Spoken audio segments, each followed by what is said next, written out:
जब भी कोई व्यक्ति भगवान को बुला ले आता है अपने हृदय में, तो मौत हट जाती। तुम्हें पहली दफा अमृत की प्रतीति होनी शुरू होती। भगवान की मौजूदगी में तुम्हारे भीतर पहली दफे वे स्वर उठते हैं जो शाश्वत के एस धम्मो सनंद। तुम्हें एक दृष्टि का नया आयाम खुलता हुआ मालूम पड़ता है। हमने देह के साथ अपने को एक समझ लिया है, तो हम मरण धर्मा हो गए। हम भूल ही गए हैं कि हम देह नहीं है, देह में जरूर है। हमें स्मरण नहीं रहा है कि हम मिट्टी के दिए नहीं है। मिट्टी के दिए में जलती हुई जो चिन्मय ज्योति है वही है। तुम्हारे भीतर जो जागरण है, होश, चैतन्य, वही तुम हो। देह तो मंदिर है, तुम्हारा देवता भीतर विराजमान है। और देवता मंदिर नहीं है। देवता के हटते ही मंदिर कचरा हो जाएगा, ये भी सच है, मगर देवता के रहते मंदिर मंदिर है। जैसे ही तुम्हारी अंतर्दृष्टि बदलती, तुम्हें अपने साक्षी भाव का स्मरण आता, वैसे ही अमृत का प्रवेश होता। तो मैं तो इसका ऐसा अर्थ करता हूं, तत्वगत, तथ्यगत मुझे चिंता नहीं। मैं कोई ऐतिहासिक नहीं हूं और मेरे मन में तथ्यों का कोई बड़ा मूल्य नहीं। मैं तथ्यों को हमेशा तत्वों की सेवा में लगा देता। भगवान की उपस्थिति में मृत्यु का नंगा नृत्य धीरे धीरे शांत हो गया था। हो ही जाना चाहिए, हो ही जाता है। जैसे ही याद आनी शुरू होती कि मैं आत्मा हूं, कि मैं परमात्मा हूं, कि मेरे भीतर दिव्य ज्योति जल रही, वैसे ही देह की बात समाप्त हो गई। फिर जो तुम्हारे माँ बाप से पैदा हुए तुम, वह तुम न रहे, तादाद में टूट गया। तुम तो वह हो गए जो सदा से हो। तुम्हारे माँ बाप भी न थे, तब भी तुम थे। तुम्हारी देह मिट्टी में गिर जाएगी, फिर भी तुम रहोगे। उसकी जरा सी याद आती है, सब बदल जाता है। मृत्यु पर तो अमृत की ही विजय हो सकती है, और जिसको अमृत का उपलब्धि हो गई है, उसकी मौजूदगी में सरलता से घट जाता है। इसलिए सत्संग का बड़ा मूल्य है। महामारी तो सभी नगरियों में फैली है, सभी नगरियां वैशाली। तुम भी छोटे मोटे नहीं हो, तुम भी एक बड़े नगर हो। एक एक व्यक्ति एक एक नगर। हमारे पास जो शब्द है पुरुष, वो बहुत बहुमूल्य। पुरुष उसी से बना है जिससे पुर, नगर। पुरुष का मतलब होता है तुम एक पूरे नगर हो, और तुम्हारे नगर में छिपा हुआ, बसा हुआ मालिक है पुरुष। वैज्ञानिकों से पूछो तो वो कहते हैं एक शरीर में कम से कम 7 करोड़ जीवाणु। 7 करोड़। बंबई छोटी नगरी, बंबई से समझो कि 14 गुने ज्यादा। एक शरीर में 7 करोड़ जीवाणु, 7 करोड़ जीवन।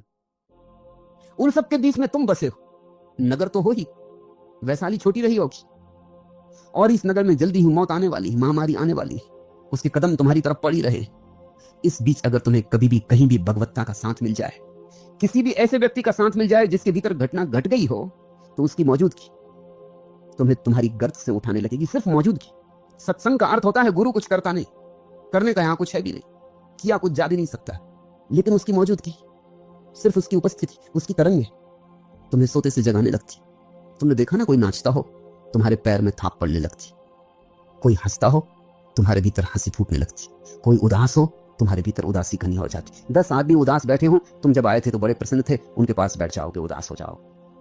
तुम बड़े उदास थे, 10 आदमी बड़े खिलखिला के हंसते थे, गपशप करते थे, तुम आए, तुम अपनी उदासी भूल गए, तुम भी हंसने लगे।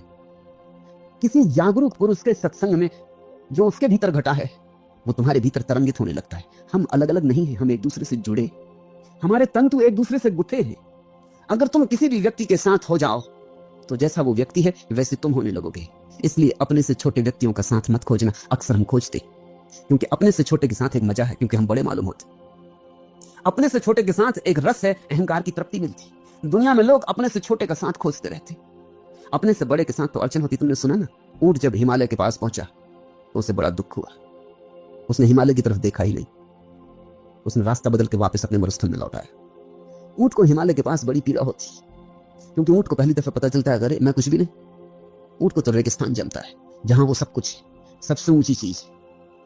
अक्सर ये होता है, ये मन की एक बहुत बुनियादी प्रक्रिया है कि हम अपने से छोटे को खोज लेते।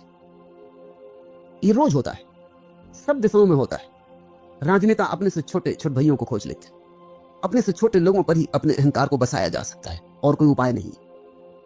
सत्संग का अर्थ है अपने से बड़े को खोजना, वो मन की प्रक्रिया के विपरीत जाना, वो ऊर्ध्वगमन है, वो मन का नियम तोड़ना है।